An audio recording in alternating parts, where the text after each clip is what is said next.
అధ్యక్ష, ఒక విలేకరి, ఒక సంపాదకుడు కరెంటు కాంతుల వెనుక అబద్ధపు చీకట్లు అంటే వాస్తవంగా కరెంటు తెచ్చింది కాంగ్రెస్ పార్టీ, దాన్ని అబద్ధాలు చెప్పి కాంగ్రెస్ పార్టీ దేలేదు మేమే తెచ్చినాం, మా ద్వారానే ఈ రాష్ట్రంలో వెలుగులు అంటే విద్యుత్ వెలుగులు వచ్చినాయని చెప్పేసి పదే పదే అబద్ధాలు చెప్తూ గోబెల్స్ ప్రచారం చేస్తూ ఈ తెలంగాణ రాష్ట్ర ప్రజలను మోసం చేసిన ఘనత మాజీ ముఖ్యమంత్రి కేసీఆర్ గారికి దక్కింది అధ్యక్ష.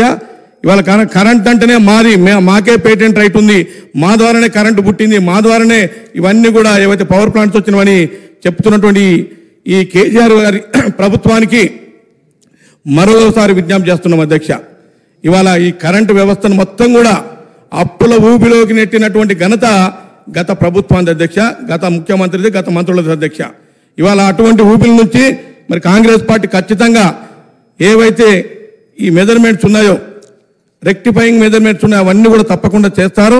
మరి త్వరలోనే ఈ రాష్ట్రానికి ఏదైతే మేము 200 యూనిట్ల కరెంటు డొమెస్టిక్ కరెంట్ ఇస్తామని చెప్పామో అది ఖచ్చితంగా కూడా ఇస్తారని కూడా ఆశాభావం వ్యక్తం చేస్తూ, మరి గత ప్రభుత్వంలో 100 యూనిట్లు ఎస్సీ ఎస్టీలకు ఇస్తామని చెప్పారు అధ్యక్ష డొమెస్టిక్ ఎలక్ట్రిసిటీ. మరి ఇప్పటి వరకు కూడా ఎక్కడ ఇవ్వలే అధ్యక్ష. చాలా చిన్న ఇండ్లకు కూడా, పూరి గుడిసెలకు కూడా ఒక రూము సక్రమంగా లేనటువంటి వాటికి కూడా మీటర్లు ఫిట్ చేసి వాళ్ళకి నెలకు 500-600 రూపాయలు బలవంతంగా వసూలు చేసిన ఘనత గత ప్రభుత్వాన్ని అధ్యక్ష. అదేవిధంగా ఇంకా చాలామంది గతంలో ఉద్యమ సమయంలో కోరుకున్నారు అధ్యక్ష, మాకు ఖచ్చితంగా పర్మనెంట్ వస్తుందని చెప్పి, పర్మనెంట్ అవుతాం మేము, మాకు ఉద్యోగ భద్రత వస్తుందని చెప్పి ఆశపడ్డటువంటి ఉద్యోగస్తులకు ఇవాళ వాళ్ళ ఆశలన్నీ కూడా అడి ఆశలు చేసినటువంటి ఘనత గత ప్రభుత్వానికి అధ్యక్ష. అదేవిధంగా వారు ఆర్టిజన్ల అధ్యక్ష, దాదాపుగా ఈ రాష్ట్రంలో 23,000 మంది పనిచేస్తున్నారు అధ్యక్ష. వాళ్ళు ఒక్కొక్క గ్రేడ్ కింద ఒకరు గ్రేడ్ 1 డిప్లొమా పాస్ అయినటువంటి వాళ్ళు grade 1, grade 2 ITI, grade 3 10th లేదా intermediate, grade 4 non qualified persons అధ్యక్ష. వీళ్ళు 23,000 మంది పనిచేస్తూ ఉన్నారు అధ్యక్ష. వీళ్ళందరూ కూడా రెగ్యులరైజ్ అవుతారని కోరుకున్నారు. కానీ మరి గత ప్రభుత్వం 10 సంవత్సరాలు పరిపాలన చేసినప్పటికీ కూడా వాళ్ళ సమస్యలను ఏనాడు కూడా పట్టించుకోలేదు అధ్యక్ష. మరి మన ప్రభుత్వం అయినా తప్పకుండా వీళ్ళను రెగ్యులరైజ్ చేయాలని మీ ద్వారా ముఖ్యమంత్రి గారిని అదేవిధంగా మంత్రి వాళ్ళని కోరుతా ఉన్నాను అధ్యక్ష. డొమెస్టిక్ కానీ లేకుంటే కమర్షియల్ ఛార్జెస్ కానీ విపరీతంగా పెంచారు అధ్యక్ష.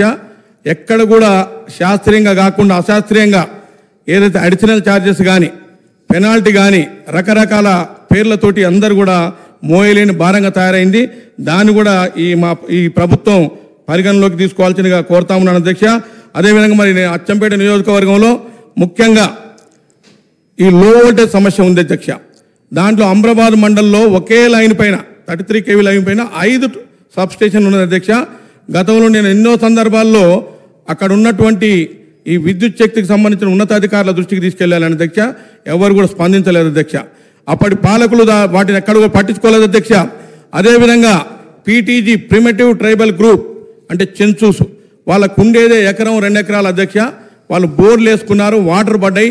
కానీ ఇప్పటి వరకు కూడా వాళ్ళు దాదాపు 10 సంవత్సరాల నుంచి గత ప్రభుత్వాన్ని మొరపెట్టుకుంటే ఎక్కడ కూడా ఈ ఏజీఎల్ కనెక్షన్ ఇవ్వలేదు అధ్యక్ష. అగ్రికల్చర్ కనెక్షన్ లేదు. వాటిని కూడా ఈ ప్రభుత్వం దృష్టిలో పెట్టుకోవాలని మరీ కోరుతా ఉన్నాను అధ్యక్ష. మూడవది ఏమిటంటే వటువల్లపల్లి అని విలేజ్ ఉంటుంది అధ్యక్ష. అది on the way to Srisailam మధ్యన కోరేరద్దు ఫారెస్ట్ మధ్యన ఉంటుంది అధ్యక్ష. అక్కడ 2001లో కేబుల్ ద్వారా ఆ గ్రామానికి కరెంట్ ఇవ్వడం జరిగింది అధ్యక్ష. 2005లో అక్కడ ఉన్నటువంటి కేబుల్ సరిగా పనిచేయకపోతే అప్పట్లో నేను హౌదులో ఉండే అధ్యక్ష. అప్పుడు నేను క్వశ్చన్ చేయడం వల్ల మళ్ళీ దాన్ని 3 కేబుల్ ఏరుతున్నా దాన్ని 2 తీసేసి సింగిల్ కేబుల్ ద్వారా మొన్నటి వరకు కరెంట్ ఇచ్చాము అధ్యక్ష. కానీ 2 ఇయర్స్ నుంచి ఆ విలేజ్కి సక్రమంగా కరెంట్ లేదు అధ్యక్ష. ఎన్నిసార్లు అధికారులు కానీ లేకుండా అక్కడ ఉన్న మంత్రులు కానీ ఇంకా స్థానిక ఎమ్మెల్యే అయితే గతంలో ఏం పట్టించుకోలేదు అధ్యక్ష. ఆయన గాలికి వదిలేసిన కాన్స్టిట్యూన్సీ గాలికి వదిలేసిన గాలికి వెళ్ళిపోయాడు. కానీ మా రిక్వెస్ట్ ఏమిటంటే అధ్యక్ష, ఇవాళ ఆ వట్టువల్లపల్లికి అదేవిధంగా పీటీజీ ప్రిమిటివ్ ట్రైబల్ గ్రూప్ చెన్సూస్కు ఏజీఎల్ తర్వాత అక్కడ ఉన్నట్టు ఓవర్లోడ్ సమస్యను వెంటనే తీర్చాలని మీ ద్వారా మన ముఖ్యమంత్రి గారికి అదేవిధంగా మంత్రులకు నేను మనవి చేస్తా ఉన్నాను అధ్యక్ష. అన్నిటికీ మించి చాలా విషయాలు ఏమిటంటే ప్రతి సబ్ స్టేషన్లో 4 పనిచేయాల్సిన దగ్గర 2 పనిచేస్తున్నారు అధ్యక్ష. అదేవిధంగా 220 kV ఏదైతే సబ్స్టేషన్ ఉందో దాంట్లో 11 మంది పనిచేశారు అధ్యక్ష. ఇవాళ 6 మంది పనిచేస్తున్నారు అధ్యక్ష. వెంటనే నేను ఈ ప్రభుత్వానికి విజ్ఞప్తి చేయడం ఏంటంటే రిక్రూట్మెంట్ చేసి ఎలక్ట్రిసిటీ బోర్డులో ఎవరైతే పనిచేస్తుందో, ఎక్కడైతే ఒత్తిడి ఉందో, ఎక్కడైతే ఈ స్టాఫ్ తక్కువ ఉందో వాళ్ళు వెంటనే స్టేట్ వైడ్గా ఒక రిక్రూట్మెంట్ మనం ఎట్లా మొదటి సంవత్సరంలోనే 2 లక్షల ఉద్యోగాలు ఇస్తామని చెప్పినాం అధ్యక్ష. దానిలో భాగంగా ఈ ఎలక్ట్రిసిటీకి సంబంధించినటువంటి ఖాళీలన్నీ కూడా వెంటనే పూర్తి చేయాలని మీ ద్వారా కోరుతూ, మరి అన్నిటికి మించి ఇవాళ కరెంటు పైన అబద్ధాలు చెప్పినటువంటి గత ప్రభుత్వం ఇవాళ ఈ అబద్ధాలు ఏ రకంగా ఉన్నాయనేది మరి చాలా మంది పెద్దలు మాట్లాడడం జరిగింది. మరి ఏదైతే ఇవాళ నష్టాల ఊపిలోకి ఏ రకంగా పోయింది ఈ డిస్కమ్లు అనేది మరి పెద్దలు మాట్లాడడం జరిగింది. అన్నిటికి మించి నా సలహా ఏమిటంటే అధ్యక్ష, ఒకటి మనం ఏదైతే 200 యూనిట్ల వరకు మనం ఫ్రీ కరెంట్ ఇస్తామని చెప్పామో దాన్ని ఇంప్లిమెంట్ చేయాలి. అదేవిధంగా ఈ డిపార్ట్మెంట్లో ఉన్నటువంటి ఖాళీలను వెంటనే భర్తీ చేయాలి అధ్యక్ష.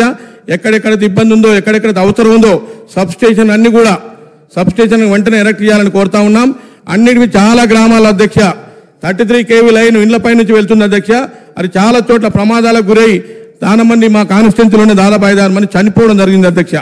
ఈ కాలనీస్ పైన వెళ్ళినటువంటి 33 kV లైన్ దాని షిఫ్టింగ్ కోసం కూడా ప్రత్యేకమైన చర్యలు తీసుకోవాలని మీ ద్వారా నేను మంత్రి గారికి అదేవిధంగా ముఖ్యమంత్రి గారికి మనవి చేస్తూ మరి అవకాశం ఇచ్చినందుకు మీకు మరొకసారి ధన్యవాదాలు తెలియజేస్తూ సెలవు తీసుకున్నాను అధ్యక్ష. థ్యాంక్ యూ అధ్యక్ష.